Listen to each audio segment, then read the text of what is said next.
Hey everybody, and welcome back to the channel. So today we're going to be taking a look at the Athearn Genesis SD70ACe with Tsunami 2. This is the Denver and Rio Grande Western Fallen Flag version of this. Let's get into it. So if at the end of this unboxing and review you're looking to buy this model, looks like Train World has it in stock for $306. Alright, so let's take a look at our box here. So on the front, we get that classy Athearn Genesis logo. Also on the side, a little warning label as well as the age recommendation. This side, not much except for the logo. This side is much of the same.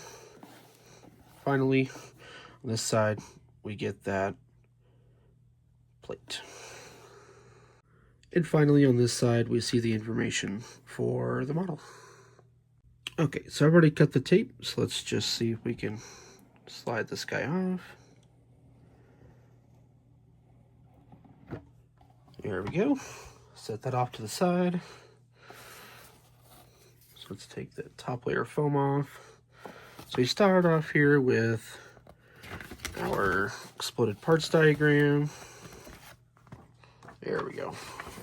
So, fairly large.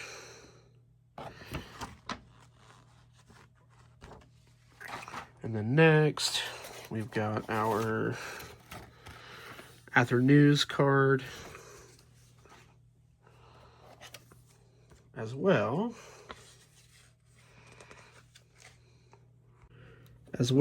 as our warranty card. And there is our SD70ACe. Okay, so give me just 1 second. Let me get this guy slid out. We'll get all this plastic taken off, and I'll be right back. Alright, so let's get the rest of this plastic shell off here. Lifts up like that. Then we got our model. Okay, now that I've got it fixed on the track some, let's take these pieces out. Oh, accidentally just connected one of the grab irons there. Take that side out. And let's take this side out. Okay, so now that we've got that first side out, let's get our second side out. And this is quite hard to do on camera. There we go. All right. Okay, so first of all, let's start off at our roof here.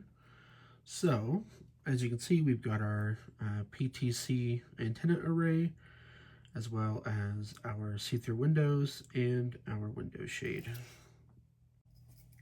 Okay, so looking a little bit more down from our roof here, you can see there's our window again, as well as our UP 1989, SD70ACe, as well as our Rio Grande plaque. Okay, and now taking a look at our truck here, you can see quite a bit of detail. The center caps for the wheels and the bearings do rotate, and there is a light up in the truck as well, which we will see when we do the running around. Something else that's nice about the front here is our stairs are a see-through mesh.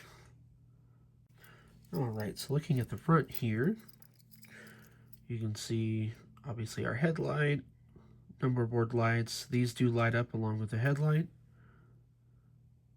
as well as our windshield wipers, several grab irons, sand filling ports, our Rio Grande main line through the Rockies badging, as well as a chain, some more grab irons, handrails, as well as all of our MU hoses, coupler cut bar, platform that hangs out over the coupler right there, as well as our coupler itself, and of course the ditch lights. Alright, so looking at the front conductor side over here, as you can see, we've got our same Rio Grande badging along with the mountains, Lots of good mesh detail up here at the front. The same truck is on the other side, as well as our fuel tank. You can see we've got our level indicator, fill ports, emergency shut off, all that, as well as our exhaust stack, and of course the horn. Alright, so moving to the rear of the locomotive here, you can see we've got our 2 radiator fans, along with all of our cooling stuff. Pretty much the exact same truck as up front, just reversed again. Some more good grading detail back here, along with our Rio Grande badging, and of course the Union Pacific Proud Heritage Powerful Future badging as well. Alright, and as you can see right here, this very far rear mesh grate area is see-through. See the light from the phone all the way through it. Okay, looking at our fans back here, you can see that this far one is not super detailed. It's not hollow or anything, just one piece of plastic. However, these two, the radiator fans, there are separately applied fans inside that don't spin when the locomotive is operating, but you can kind of see them there, and you can see the difference with this one. Alright, so taking a look at the rear here, you can see we've got our number boards again, our backup light, rear headlight, as well as all the same chains and grab irons, handrails, a couple of cut bars, MU hoses, all that same stuff. Alright, so taking a look at the engineer's side here, it's pretty much the same as the other side. We just have our handbrake over here. Come on, camera. Oh, there we go. So we have our handbrake over here, along with our air tanks, and that's about it for the differences. Alright, so that's about it for the closer overview. So next thing to do is take it over to the track, and let's run it around a couple times. Okay, well, welcome to the track. So first of all, before we start our running and all that stuff, I wanted to talk about a problem that I've noticed on Athearn locomotives, which is out-of-the-box sound volume. Now, you may think that, well, it sure sounds loud, doesn't it? So you may think that's coming from this guy right here. Well, it's not. It's actually coming from that SD70ACe over there, also a Genesis, just a lot older of one, but that is all the way across my layout. Long ways. So, I don't know why these things come so loud out of the box. It's obviously not a problem. You know, you'd prefer them to be super loud and have the headroom than be super quiet and never be able to give you enough volume. But man, just be prepared to dive into the CVs when you set up one of these, because it will blast your ears off. They are so loud out of the box, and just running on a small layout like this, you know, this is a 6x8, not super big. It's just way too much, I've found. So I'm going to set this one that's all the way over there.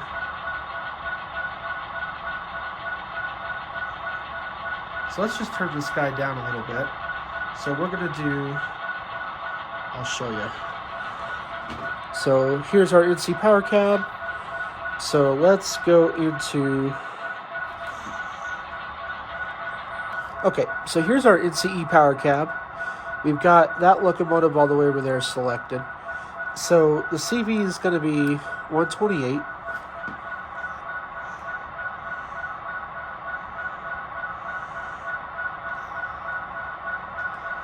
So let's put it, instead of 255, which is max, which is what it's on, which is what it comes from the factory with, let's put it to 50.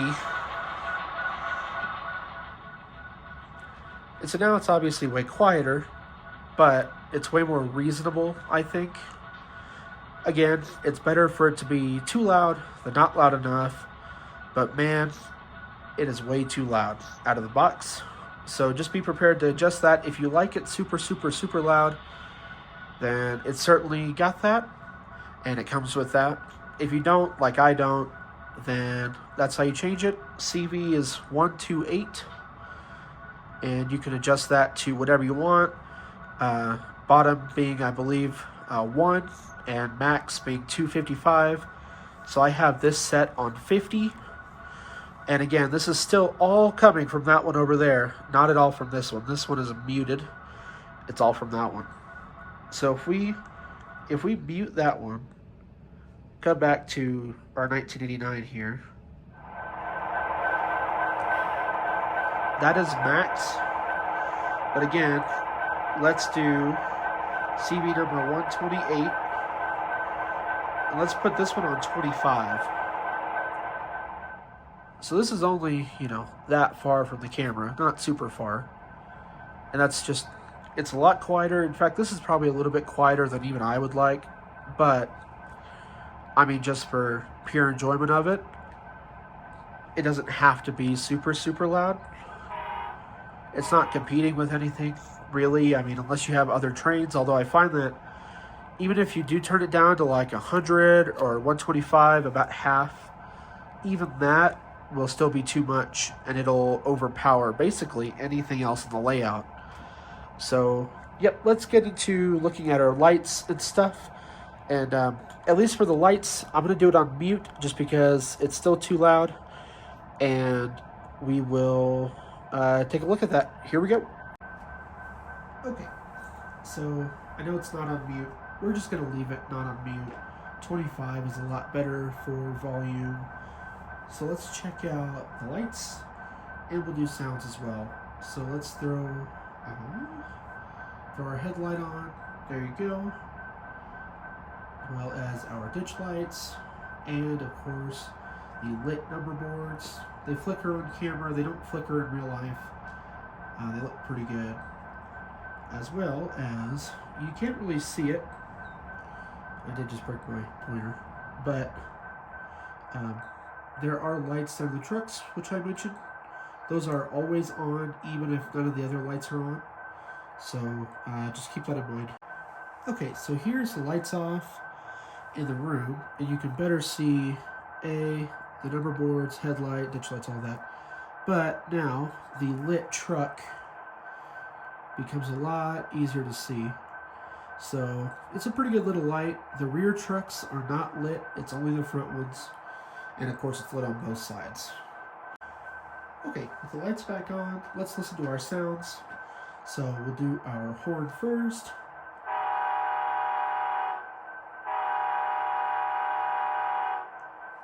And bell.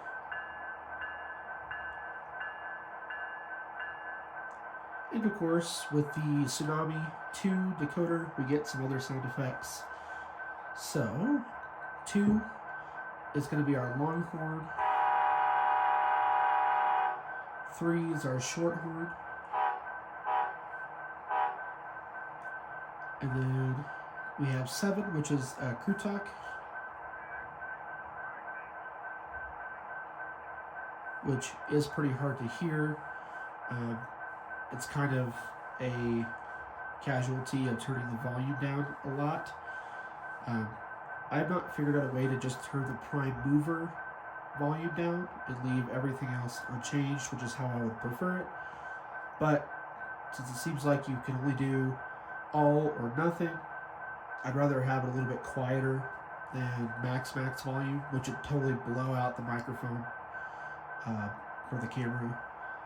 So yeah, anyway, I think that covers it for lights and sounds. So let's run it around the track a couple times. We'll get some train cars hooked up. Yeah, let's do it. Alright, so I've got it moved over to our main track here. So let's do a bit of running around. It does have a pretty fast speed step 1. And it accelerates out pretty quickly as well.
Alright, so thank you guys very much for watching. This model, it's pretty good, you know? It looks good, it runs well. The audio stuff you can tweak, like I said. Altogether, Athearn Genesis stuff is just generally pretty good. So yeah, if you like the Rio Grande paint scheme on this one, or just any of the UP Heritage SD70ACes, then certainly go pick these up. They might be getting a little bit harder to find now, but I know they're still out there. So again, thank you very much for watching the video. Please go check out my other stuff, and have a nice day.